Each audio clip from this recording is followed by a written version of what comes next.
Bismillahirrahmanirrahim. Assalamualaikum warahmatullahi wabarakatuh. Asyhadu an la ilaha illallah, asyhadu anna Muhammad Rasulullah. Allahumma sholli ala sayyidina Muhammad wa ala ali sayyidina Muhammad. Kama sholaita ala sayyidina Ibrahim wa ala ali sayyidina Ibrahim bil alamina innaka Hamidum Majid. Sebelumnya kita panjatkan dahulu doa kepada Gusti Allah Agung untuk saudara-saudara kita yang telah memberikan sholawatnya kepada channel dakwah ini, sehingga channel ini dapat dengan eksis hadir dalam ruang-ruang diskusi kalian semuanya dimanapun kalian berada. Ya, tentu ya dengan sebuah harapan ya, semoga sholawat itu menjadi catatan langit amal soleh bagi mereka dan keluarganya kelak. Dan insya Allah, Allah akan membalaskan dengan balasan yang lebih baik lagi. Anda melakukan kebaikan, maka yang tumbuh kebaikan. Anda melakukan keburukan, maka yang tumbuh keburukan. Itu sudah sunatullah, sudah ketetapan Allah seperti itu, ya. Berikutnya, untuk seluruh power terkasihku dimanapun kalian berada, di mancanegara, di dalam negeri, aku ucapkan terima kasih, dan terima kasih atas apresiasinya. Semoga semoga selalu always dan tidak pernah never ya, menjadi yang anti skip dan anti download.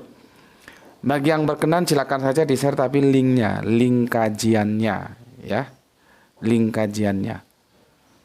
Jangan kamu unduh, potong-potong nggak karuan lalu diunggah ulang. Wah, kacau nanti. Berikutnya, untuk seluruh terkasihku, aku tidak bisa sebutkan satu persatu nama-nama kalian. Semoga kalian semuanya juga mendapatkan keberkahan dari doa baik yang kamu panjatkan untukku. Ya.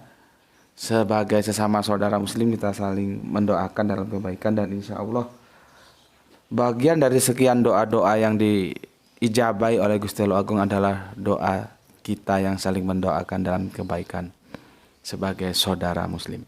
Amin, amin ya rabbal alamin. Oke, kita lanjutkan kajian kita seperti biasanya, maraton dari satu pasal ke pasal lainnya. Ya. Kalau ada anjing menggonggong ya namanya anjing. Ya biarin saja menggonggong. Toh kita nggak beliin dia sekerat tulang ya. Ketiga. Ya toh. Betul. Ketiga. Sebentar. Keempat dong. Keempat. Sorry. Ya, keempat.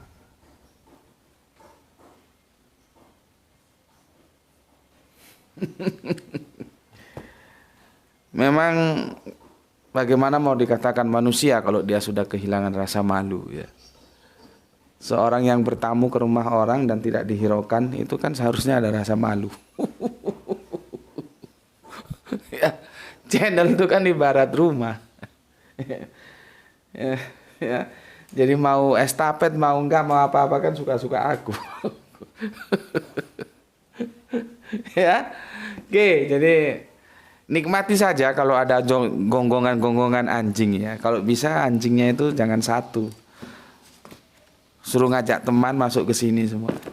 Dan suruh gonggong semua. Oke. Aku sudah jelaskan kemarin ya. Dalam Tritunggal ada istilahan yang itu sama sekali tidak dikenal oleh orang-orang Yahudi. Karena asalnya istilahan itu dari goyim. Goyimnya itu adalah Yunani, yaitu hipostasis dan ousia. Ini nggak kenal. Dan mereka tidak pernah membagi-bagi seperti ini. Ini orang kurang kerjaan aja. Yang paling tahu tentang siapa Allah itu ya Allah itu sendiri. Jangan mengada-ada. Hipostasis itu persona atau person atau personality kalau bahasa Latinnya, ya. Jadi ini hipostasisnya siapa saja? Bapa, Putra, dan Roh Kudus. Ousianya apa? Allah katanya. Jadi Allah itu ousia. Itulah konsep bangunan Tritunggal yang sudah melenceng dari kata ehad, di mana ehad di tangan mereka mengalami takhrib. Takhrib ada dua, ada takhrib yang langsung teksnya yang dirusak, tapi ada yang teksnya dibiarin, tapi penafsirannya yang dirusak. Dan ini terjadi pada konsep teologi di dalam Kristen Tritunggal, ya. Karena menurut dia ehad itu adalah kesatuan, bukan satu. Kalau satu katanya yahid. Jadi sepertinya mereka garong itu istilah, ini digarong, dirampok dari Israel, tapi mereka sendiri yang menentukan maknanya. Coba, itu logika mana yang bisa nerima? Kamu ambil bahasa Batak, terus maknanya kamu tentukan, padahal kamu orang Madura. Apa bisa? Itu logika waras, itu sulit menerima. Jadi kalau mau mengambil kata ehad, pahami menurut orang Yahudi atau orang Israel atau orang Ibrani. Karena itu bahasa mereka. Lihat bagaimana aktualiti teos mereka. Dari sejak zaman dahulu kala sampai detik ini mereka tidak mengenal yang namanya Tritunggal. Seperti kemarin sudah aku contohkan, ketika orang Yahudi ditanya, wah, mau Tuhannya satu, mau 1000 itu urusan kalian. Bagi kami satu ya satu. Clear. Karena orang-orang Yahudi, Israel, disebut juga Ibrani, itu mengalami sebuah proses pengenalan akan Allah yang benar lewat Musa. Mereka sudah mengaktualisasikan. Jadi kalau kita mau memahami ehad, pahami menurut bagaimana orang Israel memahami. Jangan bahasanya orang Israel dipahami menurut goyim. Aduh, capek deh. Ya, sudah ya, paham ya. Aku sekedar mereview, ini aku biarkan dulu ya. Aku biarkan dulu ini ya. Ini sudah ngerti lah ya, hipostasis dan ousia itu. Nanti aku akan jelaskan kenapa ada seorang doktor yang katanya, nggak tahu kalau di kelompoknya dia mungkin panggilannya bukan pendeta tapi abuna, karena perspektifnya bukan Kristen Barat. Nah, Barat itu maksudnya Eropa, tapi Kristennya itu Kristen Syria, jadi Arab. Dia bilang bahwa Tritunggal itu tidak mengatakan tentang keberapaan Allah, tapi kebagaimanaan Allah. Makanya aku kasih komentar, dia cerdas. Kenapa? Dia tahu kalau ini dibawa ke keberapaan Allah, nyungsep. Tapi bagi mereka yang belum tahu atau yang berpikiran perspektifnya Kristen Barat, dia bilang Tritunggal itu keberapaan Allah. Ya, itu paling enak bikin nyungsep yang seperti itu. Terus ada lagi yang berpendapat Tritunggal itu adalah sebuah upaya mengakomodir teks-teks dalam perjanjian lama khususnya tentang ketunggalan Allah dan kejamakan Allah. Ketunggalan Allah kata dia ehad, satu-satunya. Tapi kejamakan Allah, marilah kita membuat manusia menurut gambar kita. Nah, itu Elohim, im itu jamak. Nah, jadi supaya mengakomodir yang tunggal dan yang jamak, maka akhirnya Tritunggal. Ada aja alasannya. Jadi lain pendeta, lain dokter, lain pakar, lain omongannya dalam konsep teos. Karena apa? Tidak taat terhadap Alkitab. Itu aja masalah. Coba taat terhadap Alkitab, ehad, pahami menurut orang Yahudi memahami. Selesai sudah. Tidak ada yang namanya oneness setelah terpisah menjadi 3 Tritunggal lah. Dan semuanya akan bermuara kepada tauhid. Bukan gue, nanti dibilangin gue juru bicara Kristen Tauhid. Kagak. Gue memang baca buku-bukunya Kristen Tauhid. Seperti ini Kristen Tauhid yang nyusun. Ini dulunya Kristen Tritunggal ini. Buku segini tebal ini bersumber dari Bible. Nih, ini tebel ini, ada 800-an halaman ini. The only true God. Kesimpulannya apa? Allah itu tunggal, esa, tidak Tritunggal. Terus kamu mau bilang bahwa ini keluar dari Alkitab gitu? Orang ini disusun dari Alkitab. Ini sudah almarhum orangnya. MH Chang ini. Ya. Jadi kalau baca ini tuh selesai sudah. Tapi kok dasarnya bandel ya dikasih tahu bandel aja. Gitu loh. Ya. Jadi gue baca kitab-kitabnya teman-teman dari Kristen Tauhid, tapi gue bukan juru bicara Kristen Tauhid. Seperti dulu dikirain juru bicara Saksi Yehova. Enggak, gue bicara keilmuannya saja. Kalaupun ada persamaan ketemu ya ketemu aja gitu loh, bukan berarti gue juru bicaranya. Seperti kemarin si Hutau bilang bahwa kerangka berpikir gue seperti itu sama dengan kerangka berpikir ulama kita yang terkenal itu Hamka, terus Muhammad Abduh, tapi bukan berarti gue seperti itu mengekor pada Hamka atau Muhammad Abduh, gitu loh. Begitu juga ini, bukan aku mengekor Kristen Tauhid, tapi kerangka berpikir yang aku dalami setelah membaca Alkitab sama dengan Kristen Tauhid, bahwa proses tauhid itu dalam kitab Perjanjian Lama, Perjanjian Baru, ditambah lagi karena gue Islam, Perjanjian terakhir tidak bergeser. Satu jengkal pun tidak bergeser. Ya, terus pertanyaannya, kenapa lu bergeser? Memangnya Yesus ngajarin lu Tritunggal? Ya, oke. Ini gue hapus dulu ya. Sudah gue review ya. Sekarang aku mau bacain komentar-komentar yang masuk dari teman-teman ya. Dan itu komentarnya bagus-bagus ya. Seneng aku. Jadi kalau aku ngajar terus kalian ngerti, pinter, itu aku seneng gitu loh. Kesenangan itu dua. Kesenangan ketika diajar, yang diajar ngerti. Kesenangan ketika peonnya banyak, kontribusi iklannya banyak. Jujur saja. Karena tidak ada yang gratis gitu loh. Ya. Itu juga kesenangan gitu. Oke. Ya.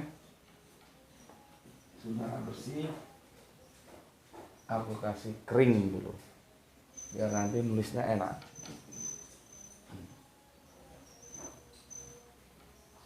Oke. Udah ya. Ini masih ada dikit ini.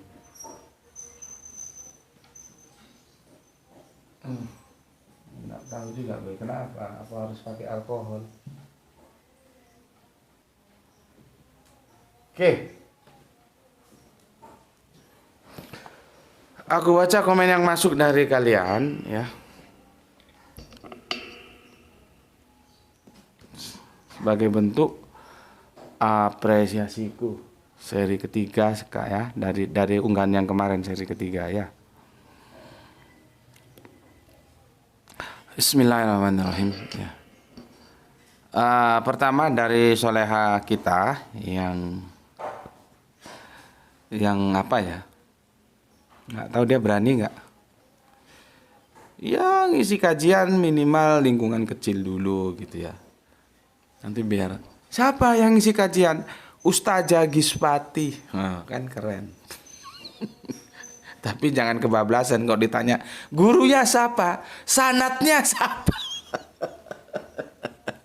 Ini loh, sudah zaman tahun 2023 masih ada orang ribet tentang sanat.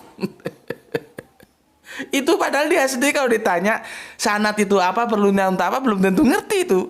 Hanya sok-sokan aja sanat sonot. Aduh. Ya, tapi gitu itu dikasih tahu ya nggak ngerti. Dia sendiri belum tahu. Fungsinya sanat itu loh untuk apa? Apa ya ada orang tidak bersanat? Karena kita tidak hidup sezaman dengan Kanjeng Nabi. Kalau sahabat itu tidak bersanat dia. Karena apa? Hidup sejaman berinteraksi langsung dengan Kanjeng Nabi. Kita ambil contoh misalnya Salman Al-Jipari. Itu tidak perlu bersanad. Intinya orang ya yang hidup tidak satu zaman dengan Kanjeng Nabi, disitulah baru perlu sanad. Dan sanad itu sebetulnya kan baru akhir-akhir saja itu menjadi rame. Kalau dulu nggak ada, nggak dipermasalahkan sanad sonot. Artinya apa? Tidak ada apapun ilmunya, serendah apapun ilmunya, tidak mungkin dia tidak bersanad. Tapi sanad jangan disempitkan artinya. Harus pondok ke kiai ini, di pondok pesantren ini, dengan ustadz ini, ngaji ke sini. Nggak begitu. Orang sekarang dunia informasi sudah terbuka lebar kok. Gue kan sudah ngomong, ya, bagaimanapun kita harus menghormati ulama. Karena apa? Mereka memberikan informasi kepada kita. Tanpa ulama kita nggak tahu informasinya. Tetapi bukan kita harus sependapat dengan ulama. Itu sudah feodalisme ilmu itu. Dan aku membangun karakter kalian. Jangan mau jadi korban feodalisme ilmu. Kalian juga punya rasio kok, bisa berpikir kok. Gitu. Jadi percaya diri. Makanya kalau ke channel kita sudah ngomong sanat sonot itu hidup di zaman lalu aja lah, jangan zaman sekarang. Atau jangan masuk channel sini. Tiwas dihajar nanti sama Didi. Oke, ya, Giswati, terima kasih ya. Alhamdulillah hadir nyimak seri ketiga. Semoga Tuhan Guru bersama keluarga dan kita semua selalu dalam ridho Gusti Allah yang Maha Agung. Dan, salam Isra dari Palu. Oke, terima kasih. Ada Abah Komarudin. Assalamualaikum, waalaikumsalam warahmatullahi wabarakatuh. Abah, Bandung menyimak setelah sholat Qiyamul Lail. Oh, berarti malam hari ini kan. Qiyamul tadi pagi kita diskusikan ya. Dan sebetulnya itu sudah nggak perlu lagi. Tapi karena ada yang masih bebal kasih tahu, maka harusnya bikin yang siksa kubur PS siksa neraka. Ya, jadi beliaunya ini sudah tidur terus bangun malam, jadi Qiyamul Lail gitu loh. Orang yang bangun mesti awalnya dari tidur, nggak mungkin dia nggak tidur dikatakan bangun. Begitu juga hajab kubur, dia qiyam, dibangkitkan atau dibangunkan, berarti dari tidur. Kalau nggak tidur mana bisa bangun. Sama aja gini, gue bilang lu baru sembuh ya, nah itu nggak usah dijelaskan, lu sembuh ya sekarang, berarti kemarin sakit. Gak mungkin kalau kemarin sehat dia bilang lu sembuh ya sekarang. Ini orang waras apa enggak? Mesti gitu dia.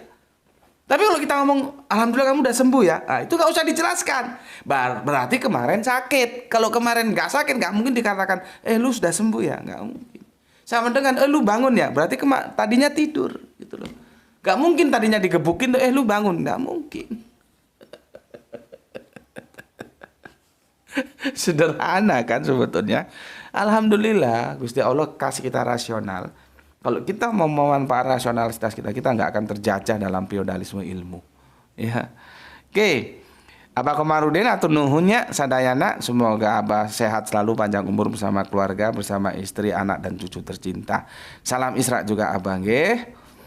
Ini doanya mantap ini ya, semoga diberi rezeki yang halal dan toyiban. Lihat itu, halal dan toyib. Biasanya kita berhentinya di halal doang. Halal belum tentu toyib. Ya, sehat walafiat untuk semua. Jangan lupa untuk bersahur, karena dalam sahur ada keberkahan. Selamat berpuasa hari yang ke-14. Salam Isra. Atur nuhun Abah, salam Isra juga. Kemudian Kang Mas Juanto Anto, assalamualaikum. Waalaikumsalam. Cirebon hadir Gus, salam Isra. Oke, salam Isra juga untukmu. Kemudian Kang Nurkolis yang punya Brebes, alhamdulillah Brebes hadir ngaji, salam sehat selalu dan salam Islam rasional Guru. Oke, matur nuwun untuk Kang Mas Nurkolis, penjaga gawang Brebes. Kemudian Kang Abdul Muluk, assalamualaikum, waalaikumsalam. Deli Sedang izin nyimak Gus. Semoga kita selalu dalam lindungan Allah. Amin, amin ya rabbal alamin. Kang Mas Abdul Muluk. Berikutnya ada soleha kita, siapa ini? Ini wajah baru 2 kali ini dia hadir ya. Assalamualaikum Tuan Guru, waalaikumsalam. Ini dari Jember, mohon izin ikut ngaji. Kajian yang belum pernah aku temui, yang insya Allah tidak ada duanya. Itu juga dikatakan oleh Bu Ne, dikatakan juga dengan bahasa yang lain oleh Kang Samsul Yatim, tapi dia pakai bahasa Jawa, Raunok Tunggale. Itulah yang aku bilang, kata-kata seperti ini akan menjadikan aku bersyukur atau kufur. Ya. Itu karena itu sebuah kenikmatan, kecerdasan itu sebuah kenikmatan. Masalah kita akan mensyukuri atau mengkufuri itu. Kalau kita mensyukuri, ya jangan ngomong tok saya syukuri. Harus bawa otakmu itu supaya tunduk terhadap hukum Allah. Gitu. Oke Lilis, semoga kamu betah di sini ya, solehaku yang ada di Jember. Nggak tahu Jembermu Jember mana. Jadi kita punya pun juga komunitas. Ada 3 kalau nggak 4 yang cowok dari Jember. Itu tambah 1 cewek berarti 5-an. Ya. Maksudku kalau silaturahmi kita semakin akrab kan enak gitu ya. Oh kita punya saudara di Jember, di Balikpapan, Samarinda. Wah, gitu. Oke, matur nuwun, monggo silahkan ya. Kajian yang sangat mencerahkan dan sangat rasio sekali. Mudah-mudahan bisa menjadikan ilmu yang bermanfaat dan barokah. Amin. Semoga Tuan Guru selalu diberikan kesehatan oleh Allah Subhanahu wa taala. Amin. Salam Islam nasional. Salam Islam rasional juga untukmu, untuk saudaraku yang ada di Jember semuanya. Amin amin ya rabbal alamin. Kita lanjut Kang Rahpa Sahbana, Banjarmasin, hadir salam Isra. Moga Gus sehat selalu. Amin. Bahas dong Gus Bible keluaran tahun 2023. Apa saja yang beda dari yang sebelumnya? Kenapa mesti direvisi? Itu otoritasnya siapa ya Gus? Kan gue sudah ngomong, gue kagak punya kitabnya. Kalau beli itu sekitar ya punya kocek 500-an lah. Tapi sekitar mungkin 200 atau enggak bapet kalau 200 itu. Ya 300-400 lah. Tapi ya kalau misalkan ke toko buku bawa 500 lah sudah aman itu. Aku belum punya kitabnya, bagaimana aku akan membahas. Semua kitab-kitab Injilku itu ya, kitab-kitab Torahku itu hadiah dari teman-teman Kristenku. Aku nggak ada yang beli, duit dari mana untuk beli. Kalaupun aku beli yang lama, yang di Pasar Loak. Di samping itu murah tentunya 50.000 kalau nggak salah di Pasar Loak. Ya, dan cari yang lama-lama itu sudah aku kasihkan advice untuk Freedom. Freedom itu punya Injil atau Bible lama itu tahun berapa kemarinnya Freedom ya? Tahun 60-an nggak salah atau 70. Lupa aku. Kita perlu yang begitu, nanti kita bisa lihat jejaknya. Di mana terjadi penyelewan. Bayangkan, sekarang kita tidak menemukan diksi Ka'bah dalam Bible. Padahal dahulu ada. Nggak percaya lu, tanya itu sama Freedom, dia punya kitabnya. Dia punya data yang bisa dipertanggungjawabkan dan itu LAI punya. Kenapa sekarang Ka'bah dihilangkan, diganti bait Allah? Ka'bah pasti bait Allah belum tentu Ka'bah. Karena yang satunya mujmal, yang satunya nakiro, yang satunya apa namanya itu ya? Sudah jelas dia gitulah. Makrifat, satunya nakiro, satunya makrifat. Ya. Ka'bah itu makrifat, sudah jelas itu Ka'bah. Tapi kalau bait Allah itu nakiro, belum jelas apa. Sinagog ya bait Allah. Sama kemarin aku bilang, khafi itu dia nakiro. Tapi kalau gor itu makrifat. Kahfi ya belum tentu goa, tapi goa pasti kahfi. Gor itu pasti kahfi. Gitu loh ya. Nah, kalau enggak punya Bible lama, tapi sekarang nggak tahu ya. Dulu aku tapi nggak ada duit sih ya. Dulu zamannya dulu itu sekitar 2 atau 3 tahun lalu, kau cari Bible lama di sini kan ada toko buku loa itu banyak bertumbuh. Sekarang nggak ada. Apa dibeli lagi sama mereka terus dimusnahkan atau gimana nggak tahu aku. Kenapa? Jejaknya bisa kita baca. Coba, kan ada satu pertanyaan. Kenapa kata Ka'bah kok dihilangkan, diganti dengan bait Allah? What happened?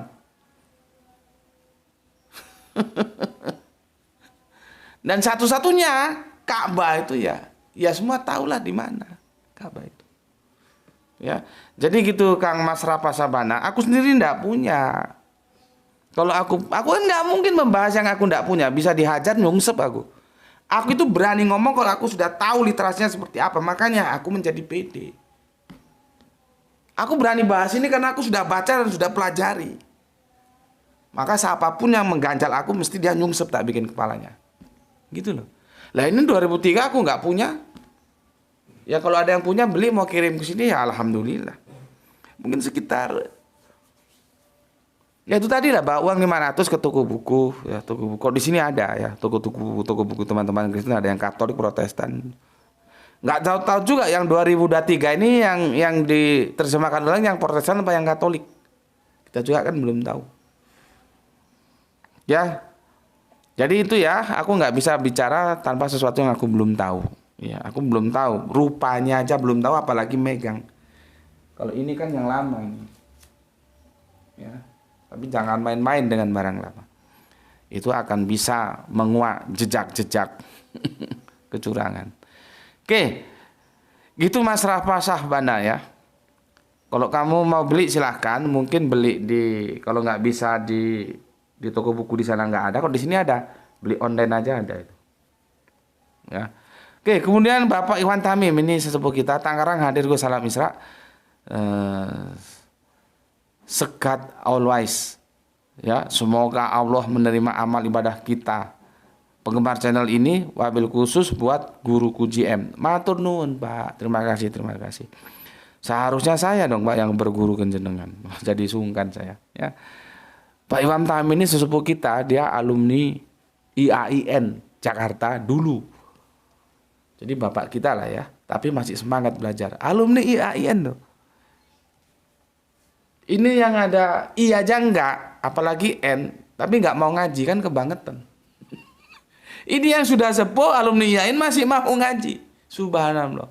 Semangatnya itu yang harus kita contoh gitu ya. Oke, Bapak Iwan Tamim matur nuhun ya. Kemudian doa yang sama Pak G, semoga kebaikan doanya tercurahkan untuk Bapak, Ibu, anak, keluarga, cucu tercinta semuanya lah ya. Salam Isra selalu. Dan salam Isra untuk semua saudaraku yang ada di Tangerang. Kemudian Kang Saran Gipari menyimak setelah setengah jam tayang. Oh mantap. Selepas taraweh. Kang Wahyu asal Isra berbes hadir biar terlambat asal telat tapi tetap nyimak. Mantap. Salam Isra. Atur aja Kang. Bagaimana enaknya ya. Oskis Roma 95 ayat 5 versi terjemahan baru. Oh, dia mengkomparasi ini. Mantap ini Oskis ya. Seperti yang aku bilang kan, terjemahannya ini banyak versinya. Tapi supaya apel, oke lah terjemahan apa yang ada aku ikuti. Ya. Oke. Ini dikomentari oleh Agustina, namanya bagus banget, Agustina Dewi Rani Riyahi gitu ya. Oke, nanti kita di akhir saja ya, kita diskusikan. Oke. Berikutnya si Agustina mantap kali Agustina ini ya. Lihat ini ya, Yohanes 5:44. Bagaimana kamu dapat percaya kamu yang menerima hormat seorang dari yang lain yang tidak mencari hormat yang datang dari Allah yang Esa? Kurang jelas ya apa? Enggak ada Allah yang Tritunggal, itu enggak ono. Ya. Pernyataan Paulus 1 Timotius 1:17. Hormat kemuliaan sampai selama-lamanya bagi raja zaman segala zaman, Allah yang kekal, yang tampak, yang tak tampak, yang Esa. Kurang jelas apa lagi? Nanti mungkin ini di ujung ya, di ujung kajian kita akan kita explore ini. Ini teologisnya Paulus seperti itu. Sebetulnya gampang saja sih kalau alergi terhadap esanya karena mereka bilang ehad itu kesatuan. Lihat aja itu syaratnya apa? Yang tak tampak. Nah, sementara Yesus tampak enggak, gitu aja logikanya kan beres. Tapi kalau otak sudah tercelup dengan dogma ya sulit. Pernyataan Kristen di dalam diri Allah yang Esa masih ada Allah yang lain. Makanya itu apakah itu disebut tauhid? Disebut ehad kan enggak. Rio, Jaksel, nyimak Gus, mantap, lanjutkan. Kemudian Gurum and Rukem, ini mantap sekali nih Gurum and Rukem ya. Ini setara dengan Ulangan 29:29. Jadi jangan mengada-ada tentang Allah ya. Dapatkah engkau memahami hakikat Allah menyelami batas-batas kekuasaan yang maha kuasa? Coba, ini bahasanya kan retorik banget ini. Coba itu didengar itu telinganya, baca itu Ayub 11:7-9. Tingginya seperti langit, apa yang dapat kau lakukan dalamnya? Melebihi dunia orang mati, apa yang dapat kau ketahui? Lebih panjang daripada bumi ukurannya dan lebih luas daripada samudra. Coba, jangan mengada-ada ya. Turut aja apa yang dikatakan Allah ya sudah itu. Yang hipostasis lah, yang ousia lah. Kapan Allah menjelaskan bahwa diriku terbagi menjadi hipostasis? dan usia, kagak ada. Ya. Lanjut, Kang Edi Margono. Assalamualaikum. Waalaikumsalam warahmatullahi wabarakatuh. Gue gini-gini nggak punya kepentingan apa-apa loh ya. Kepentingannya, semangatnya belajar. Ayo kita belajar sama-sama, yang Islam yang kafir belajar. Setelah itu taat terhadap Alkitab. Sudah, itu aja. Gue tidak akan merongrong iman orang lain, enggak. Nanti masalah dengan pikiranmu berubah dan kamu bersahadat, tuh urusanmu, bukan urusan gue. Jadi gue bilang begini, gini loh. Supaya you tidak melihat latar belakang gue, oh dia Islam, enggak. Lihat saja ya, yang gue bilang itu berdasar enggak dengan Alkitab. Kalau enggak berdasar, lu tolak. Kalau berdasar, lu ya harus ikut. Gue mau tanya, di mana Alkitab menjelaskan Tritunggal? Dari mana kamu dapat kata usia? Dari mana kamu dapat kata hipostasi? Itu kan enggak ada dalam perspektif Alkitab, gitu loh ya. Jadi aku ingin, ayo kita taat Alkitab. Itu aja. Ya. Kemudian Mbah Edi Margono yang punya Jogja. Assalamualaikum. Waalaikumsalam warahmatullahi wabarakatuh. Ya. Kemudian ada Irfan Al-Akbar, menyimak sambil sahur dari Kerji Jambi. Mantap. Dari Tuban ada Kang Harip Muksinin. Mantap. Budi 99 hadir Gus. Mantap. Mubah Surot. Assalamualaikum Gus. Waalaikumsalam. Ini kan saya share di video Gus di grup-grup.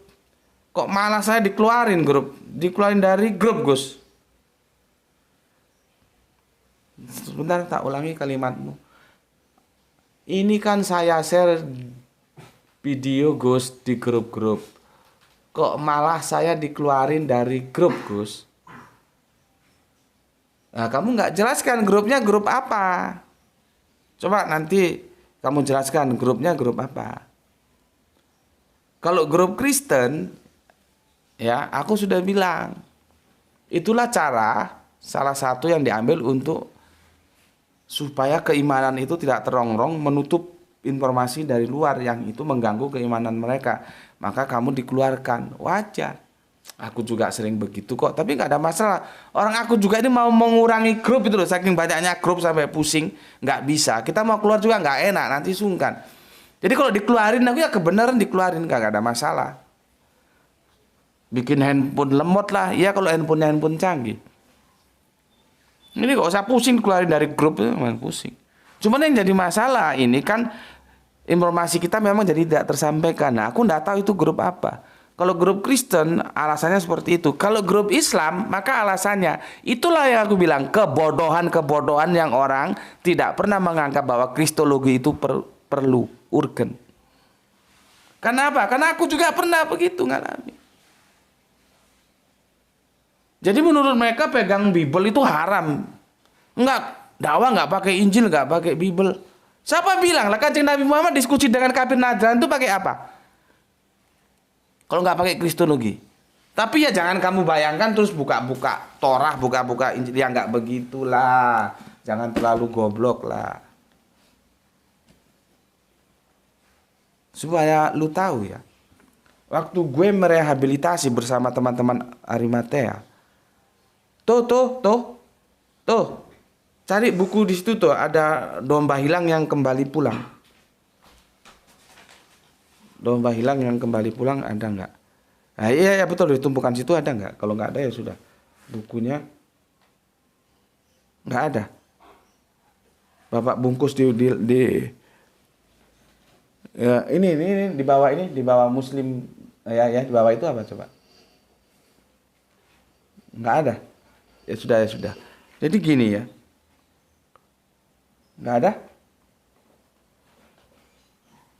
Coba bawahnya lagi, kertasnya lagi. Ya itu. Oh, enggak ada ya. Enggak tahu di mana ya. Maklum lah, berantakan tempatnya, enggak kondusif. Jadi gini. Itu anaknya tokoh. Bisa dibilang kiai. Gue enggak sebut organisasinya, enggak enak ya. Murtad 6 bulan gara-gara kebijakan Gus Dur dulu kan, apabila ada 10 anak beragama A maka sekolah itu wajib mendatangkan guru agamanya. Di situ ada saudara kita Kristen 10 anak lebih, maka sekolahan mendatangkan pendetanya. Namanya siapa pendetanya? Oh, kalau nama si kita ini aja kalah. Namanya Ahmadi pendetanya itu. Dari situlah terjadi interaksi, akhirnya dia murtad. 6 bulan murtad. Bapaknya pusing, mamanya pusing, guru-gurunya pusing. Orang apa? Didakwai pakai Al-Quran. Orang dia sudah menolak Al-Quran kok didakwai pakai Al-Quran. Alhamdulillah, qadarullah, waktu dulu kan Arimatea mau bikin mau bikin TV itu pemancar TV dakwah.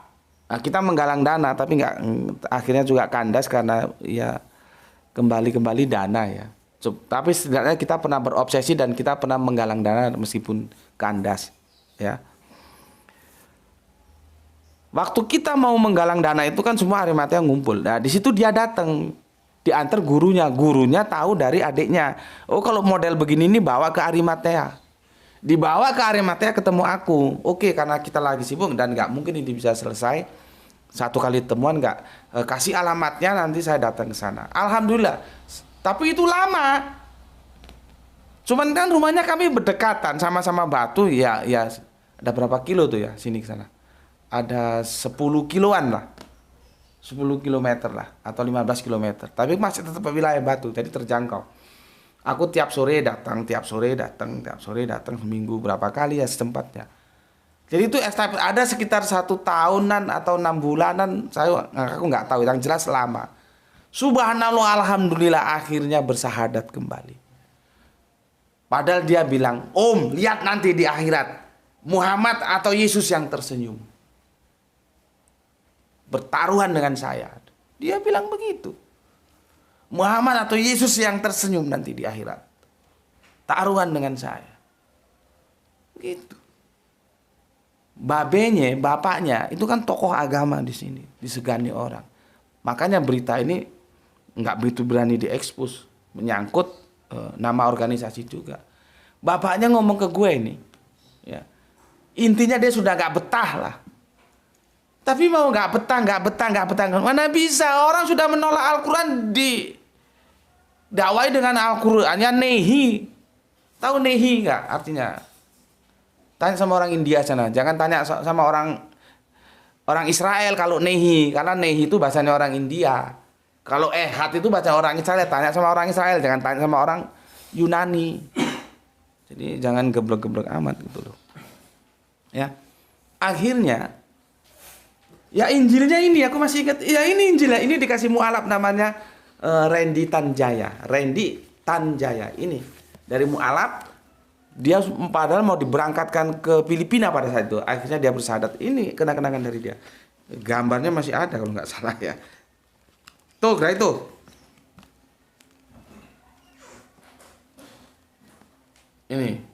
Ini nama dia ini. Ini tuh ya, namanya. Ada Orenditan Jaya ya. Nah, ini foto dia. Ini foto dia ini.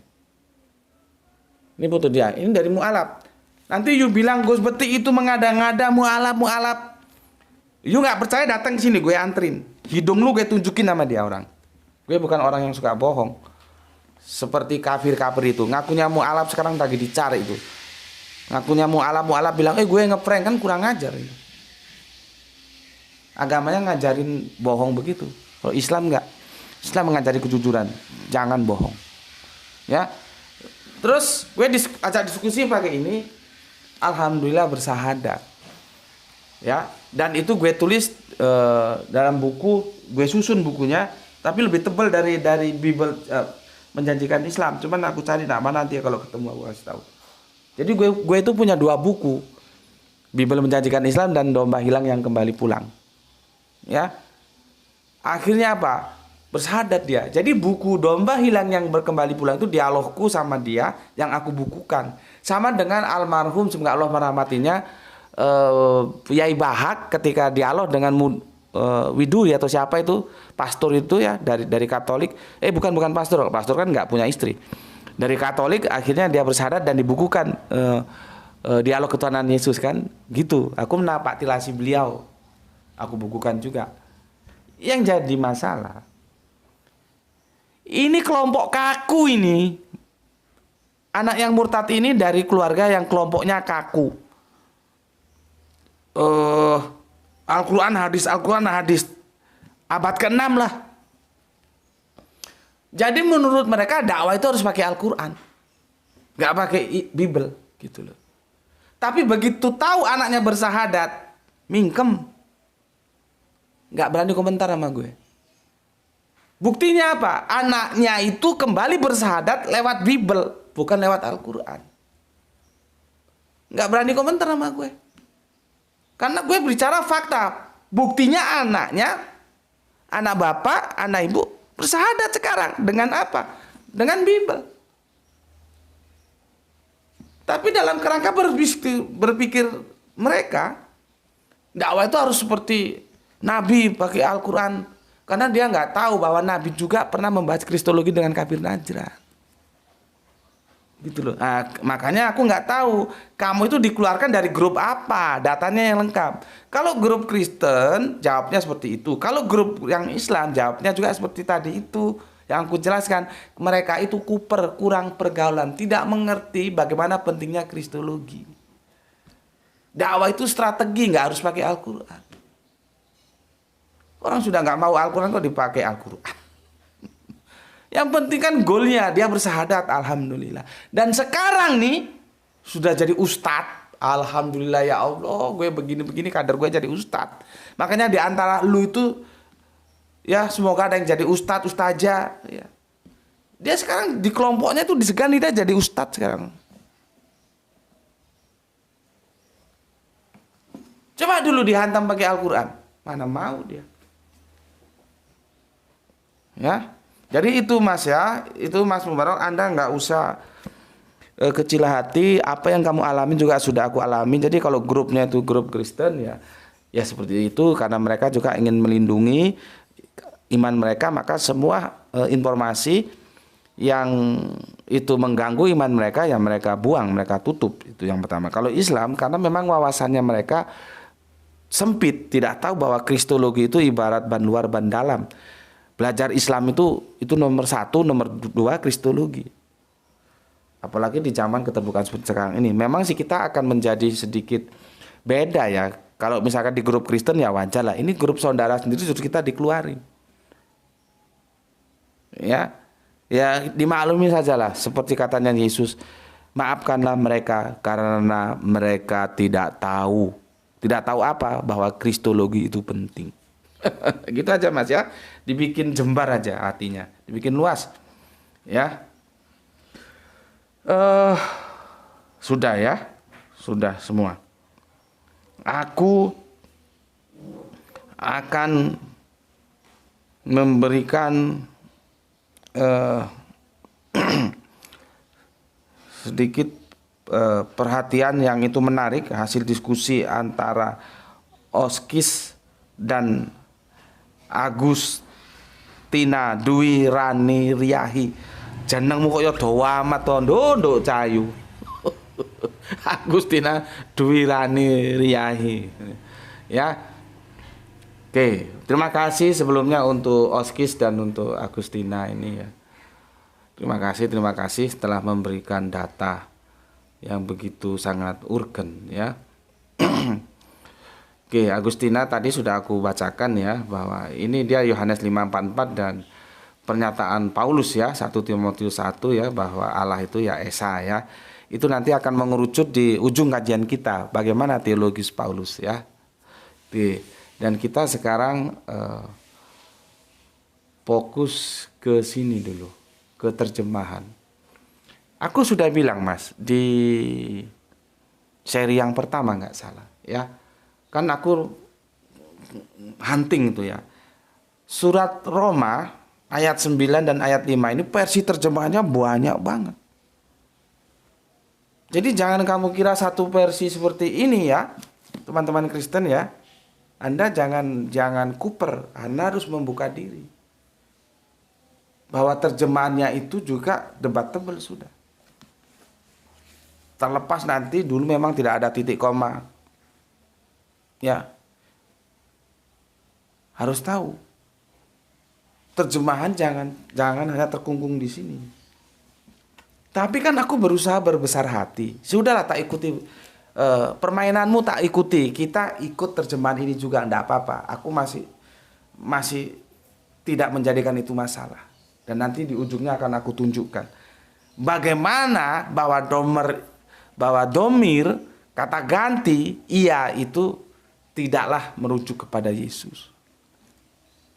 Ya. Oke. Ini ya, aku bacakan dulu yang umum, yang mainstream ini ya. Yang mainstream. Ya. Ini seandainya bisa ditulis aku tulis, cuman panjang ini ya, nggak cukup ya. Nggak cukup di sini ya. Gini aja, aku baca aja ya. Yang umum ya. Roma 9 ayat 5 versi terjemahan baru. Mereka adalah keturunan bapak-bapak leluhur yang menurunkan Mesias dalam keadaannya sebagai manusia, yang ada di atas segala sesuatu. Ingat, dengan kecerdasannya kemarin siapa itu GNR ya. Ya, GNR itu ya memberikan stressing yang ada di atas segala sesuatu. Apakah kriteria itu bisa dipenuhi oleh Yesus? Dari situ aja sudah jelas bahwa domir ia itu tidak menuju ke Yesus. Nanti larinya debatnya, oh itu titik atau koma. Nah, lain lagi ceritanya, nanti aku jelaskan. Ya. Terus, ia adalah yang harus dipuji sampai selama-lamanya. Maka aku bilang, kalau Roma 9:5 hanya itu saja yang kamu baca, kamu tidak melihat ayat sebelumnya dan sesudahnya, maka kata ia itu memang sangat mungkin sekali akan ternisbahkan kepada Yesus. Kalau kamu mengabaikan yang awal dan yang akhir dari ayat ini, tidak holistik, hanya ini kamu cuplik terus kamu simpulkan. Tetapi walaupun demikian ternyata tidak bisa juga, karena diganjal oleh narasi yang sudah dijelaskan oleh Gan NR di atas segala sesuatu. Itu absolut. Yesus itu tidak absolut. Yesus itu relatif, bos. Dia tidak menguasai ruang dan waktu. Nanti kan kamu ngotot, kamu bawa ke praeksistensi. Aku kasih tahu, praeksistensi sekalipun itu Yesus tetap aja ciptaan. Yang diciptakan itu dia pernah dalam satu waktu dia tidak ada. Ada setelah diciptakan oleh Gusti Allah Agung yang dia panggil Bapa sebagai pencipta. Kan sudah kita bahas itu. Ya. Oke. Terjemahannya seperti itu. Tapi kalian jangan mau terkecoh. Jadi walaupun Kristen, cobalah buka wawasan. Supaya kamu tahu, mungkin kamu di sekolah minggu nggak diajari begini, di sekolah Alkitab nggak ada, kamu hanya dijejeli satu terjemahan saja. Padahal terjemahannya banyak. Nah, sekarang aku bacakan terjemahan yang kedua ini ya oleh Mas Oskis ini. Cuman di samping ini versi Selar Bear ya. Kalau tadi itu versi LAI yang umum. Hati-hati terjemahannya LAI. Aku sudah mengkritik terjemahan yang di Filipi itu. Ya. Jadi kalau ada yang ngajukan ayat Filipi ke sini, tak kasih senyum aja, itu bagian kalian lah untuk menyelesaikan. Kerucu-kerucu itu nggak usah aku turun tangan. Jadi di Filipi itu tidak ada kalimat milik yang harus dipertahankan, itu nggak ada. Cari original teks itu sisipan. Ya. Nah, sekarang kita ke sini. Ini adalah versi Selar Bear. Nggak tahu bacanya, mungkin salah ya. Aku nggak begitu ngerti ya bahasa Inggris. Begini, perhatikan. Mereka adalah keturunan nenek moyang besar. Bahkan dari antara mereka juga Al-Masih lahir sebagai manusia. Jadi benar Al-Masih itu lahir sebagai manusia, bukan sebagai Allah. Titik. Baru begini. Dialah, kalau di terjemahan umum kan ia kan, kalau di sini dia. Dialah yang terutama dari segala sesuatu. Ya, terpujilah Allah selama-lamanya. Amin. Lihat itu. Dianya sudah bergeser lagi. Ya, ya. Tidak, ia adalah Allah yang harus dipuji selama-lamanya. Enggak. Dia yang terutama dari segala sesuatu. Nah, di sini dianya bisa ke Yesus. Dia yang terutama. Kan kalau kita buka kitab Kolose, ciptaan mula-mula, ciptaan yang utama itu Yesus. Tapi tetap ada ciptaan di Kolose 15 itu kamu baca. Iya kan? Jadi dianya ke Yesus boleh jadi, ya silakan saja. Tapi lihat ini, dialah yang terutama dari segala sesuatu. Dari segala sesuatu itu dialah yang utama. Segala sesuatu ciptaan oleh Allah. Merujuk ke kitab Kolose. Bukan dialah itu terus Yesus.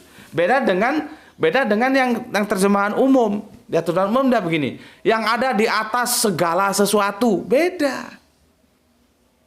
Kalau dia di atas segala sesuatu, dia sudah absolut. Maka dia merujuk kepada Allah. Tapi kalau dialah yang terutama dari segala sesuatu, itu tetap saja relatif. Gitu loh. Ya. Nah, sekarang kalau di sini diksi dianya itu nggak ada masalah. Nah, sekarang lihat. Terpujilah Allah selama-lamanya. Amin. Terpujilah Allah selama-lamanya. Amin. Jadi bukan dia itu Allah. Dia itu Yesus, oke. Tapi yang terutama dari segala sesuatu bukan berarti dia itu terus absolut.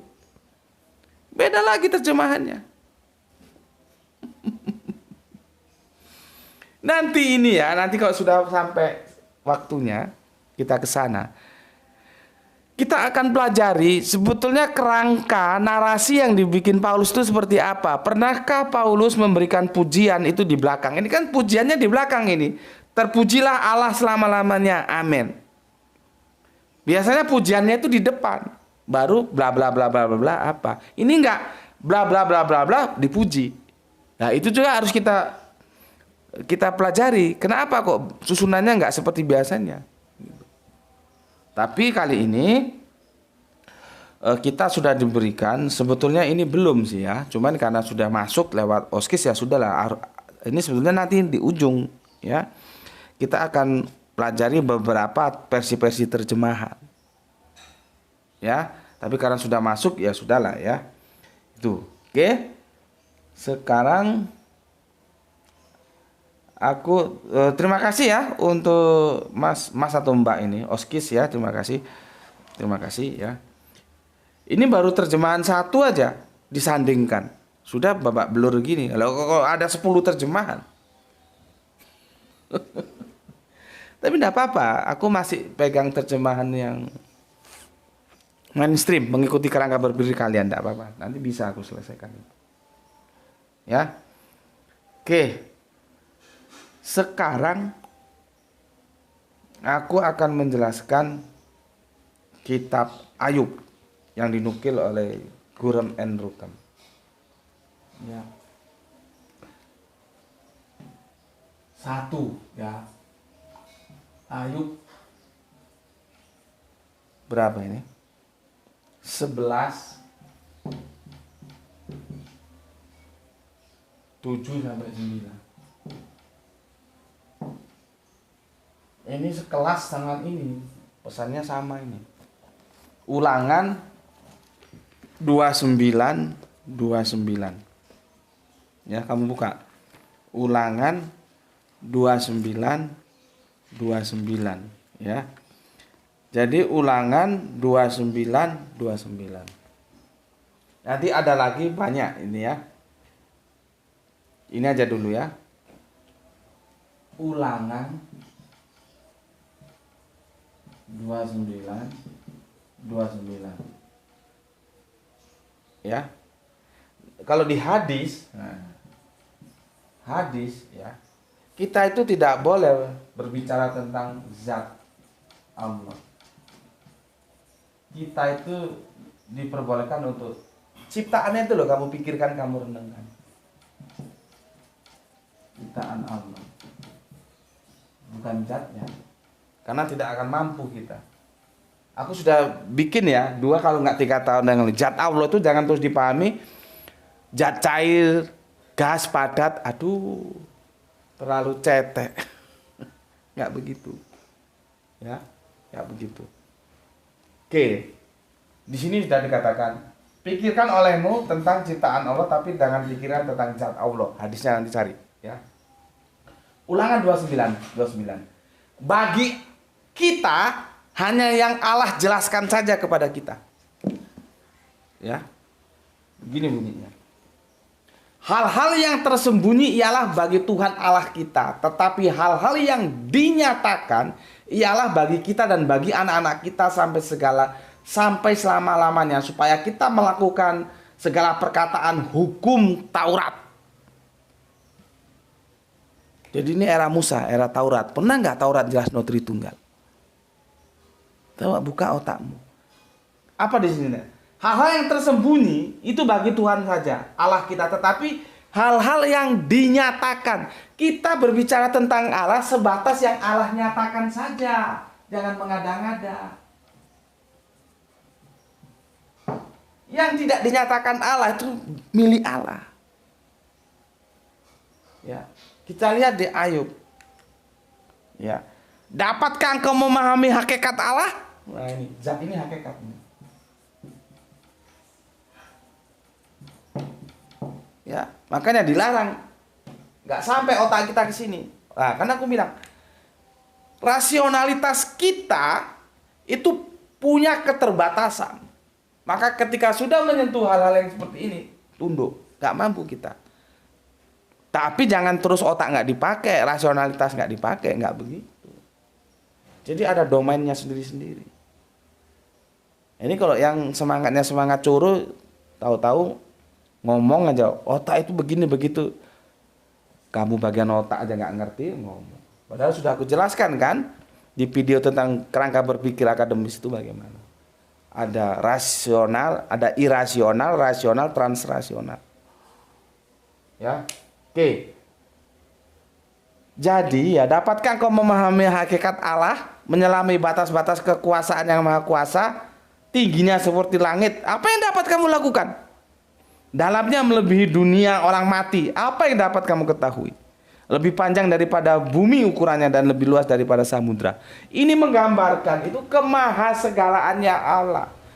Maha besar, bukan besar apanya. Kita tidak menjangkau ke sana, tidak menjangkau. Jadi bagaimana cara memahami hakikat Allah? Ini loh, maksudnya begitu. Memahami hakikat Allah itu gimana? Jangan kamu mengada-ada, tapi sebatas yang Allah nyatakan ini loh. Ini loh, goblok. Kamu tidak boleh mengada-ngada hakikat Allah. Karena Allah itu maha segala, maha luas, maha agung, maha gak ngerti. Absolut. Maka dalam memahami dia, ya, sebatas yang Allah nyatakan saja. Ini loh. Jangan mengada-ada. Ya. Terus zat Allah, hakikat Allah ini dalam hadis tidak bisa kita pikirkan. Maka pikirkanlah ciptaan Allah. Klop. Karena aku sudah bilang, dalam konsep Alkitabiah, tauhid itu tidak bergeser satu jengkal. Klop ini semua. Masuk ini. Ya. Masuk Ayub 11:79 ya. Masuk Ulangan 29:29 masuk. Ini hadis, tolong dicari nanti, masuk. Jadi sudah diperingatkan oleh Ayub, jangan mengada-ngada tentang Allah. Memahami hakikat Allah kamu nggak mampu. Bagaimana caranya? Maka kamu harus sebatas apa yang Allah nyatakan saja. Yang Allah tidak dinyatakan, yang tersembunyi itu milik Allah. Allah memahaminya apa? Baca di sini. Ulangan 64, Markus 12:29, Quran surat Al-Ikhlas. Baca di sini, maka kita akan menemukan sebuah diksi Masa kurang jelas aku menjelaskan? Coba sih tolong ada yang aku menyimpang dari Alkitab. Terus Terus asas dasar apa kamu tidak tunduk terhadap Alkitab? Kamu mengada-ngada. Di mana Yesus menjelaskan Tritunggal? Di mana Allah membagi dirinya menjadi ousia dan hipostasis? Maka seperti yang aku bilang tadi, sebetulnya kepentingan hanya mengajak, ayo kita kembali ke Alkitab. Jangan mengganggu keesaan Allah. Jangan menodai kesuciannya. Dia adalah Allah yang cemburu. Dia tidak mau disamakan oleh siapapun. Jangan setelah Allah ada Allah lain dengan mengubah-ubah ehad. Ini ehad ini sudah jelas. Tunggal, nggak pernah dia menjadi Tritunggal. Ya, jadi itu terima kasih untuk Gurem and Rukem, untuk Sowoiku mau OSIS. Kamu tuh cewek apa cowok sih OSIS ini nggak tahu ya. Sudah aku jelaskan ya. Di sini kita sudah diingatkan. Apakah kamu sanggup memahami hakikat Allah? Ya, jelas nggak sanggup. Lalu bagaimana caranya memahami hakikat Allah? Sebatas apa yang dinyatakan Allah. Kalau tidak dinyatakan, itu tersembunyi milik Allah. Jangan kita mengada-ngadakan yang tidak dinyatakan. Kembali di sini. Jangan berpikir tentang zat Allah, tapi pikirlah ciptaannya. Nggak sanggup kita ke sini. Nah, Allah menyatakannya bagaimana? Ini baca. Ulangan 64. Markus 12:29. Quran surat 112. Bahwa dia akan menuju pada Allah yang ehad. Yang tidak boleh bercampur ada Allah lain di dalam Allah. Tidak. Ada negara di dalam negara itu aja sudah nggak boleh. Karena itu merusak kewibawaan negara. Nah, ini ada Allah lain di dalam Allah. Itu merusak kewibawaan Allah. Melanggar hukum Torah. Ya, baca Ten Commandment itu. Waktunya sudah 1 jam lebih. Mohon dipersori. Ya gini nih lah ya. Kalau terlanjur asik ya memberikan kajian 1 jam nggak terasa. Karena asik. Karena aku sudah bilang orang tak terasa itu karena 2. Pertama karena asik, ya nggak terasa dia, ya. Jadi asik aja sih nggak terasa. Yang kedua karena tidur itu, dia nggak berbicara waktu lagi. Kamu tidur itu, nggak tahu ini lama apa sebentar, nggak tahu kalau tidur. Nanti tahunya setelah bangun sadar gitu. Sama nanti kalau kita mati nanti tidur itu. Tapi jangan kamu leha-leha, enak dah nanti tidur. Begitu kamu dibangkitkan dan dihisap, babak belur ndak semua. Ya. Oke, sampai di sini dulu. Aku sebetulnya mau menjelaskan ini loh tadi, teman. Waktunya nggak nutut. Insya Allah besok aku jelaskan ya. Diagram seperti ini. Ini menarik ini. Ya.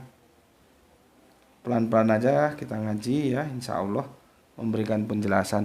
Jadi ini supaya bermanfaat bagi Islam, bermanfaat bagi Nasrani, bermanfaat bagi Yahudi. Kita bicara dalam satu frekuensi yang sama bahwa Allah itu ehad.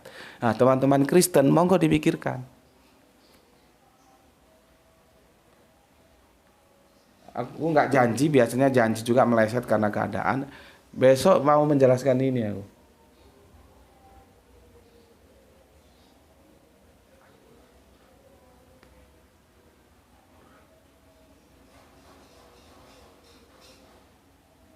Ya, besok insya Allah kalau nggak ada aranang kita jelaskan ini. Ya. Oke, sampai di sini dulu ya. Nah, itu alhamdulillah pernah ngisi kajian di Universitas Syah Kuala di Aceh sana. 3 jam nonstop. Masih kuat aku. Dan aku kalau ngisi kajian di mahasiswa di kampus aku nggak duduk. Mobile, jalan. Depan belakang itu kampus kan. Mahasiswanya banyak, bukan duduk terus gini. Aku nggak bisa justru begitu, nggak asik. Dinikmati aja ngisi kajian ya, jalan ketemu lihat sini ngobrol sini sama mahasiswa supaya kembali muda lagi gitu. Ya, makanya betah 3 jam aku ngisi tanpa stop itu. Alhamdulillah pada waktu itu ngisi sama wali kota Banda Aceh masih, cakep orangnya, ibu-ibu, ya. Jadi seorang pemimpin daerah ikut berdakwah itu mantep. Cewek padahal. Nah kalau kamu cowok jadi pemimpin daerah nggak ikut dakwah, terus belajar aja sama yang cewek. Cowok masih kalah sama yang cewek. Ya, oke. Sampai di sini dulu ya. Pesan aku, jaga Allah, jaga Kanjeng Nabi, jaga Islam, jaga sholatmu dalam bingkai keindahan imanmu. Tetapi tetap harus memberi hormat kepada saudara kita yang lain, karena mereka tetap saudara kita. Ada sesuatu bicarakan dalam meja akademik seperti ini supaya tidak terjadi saling ketersinggungan. Ya, kita harus saling hormat. Berikutnya, semoga mendapatkan keberuntungan, rezeki yang barokah dan kesehatan yang prima. Bagi yang sewaktu dengan aku, sezona dengan aku ucapkan selamat menunggu detik-detik berbuka puasa, ya. Sebentar lagi saatnya akan tiba, ya. Bagi yang belum, bagi yang barat sana, ya selamat menunggu. Bagi yang timur yang sudah, ya alhamdulillah, ya. Oke, terima salam dari aku, salam penyemangat belajar kita, salam Isra, Islam rasional. Bismillahirrahmanirrahim. Alhamdulillahirabbil alamin.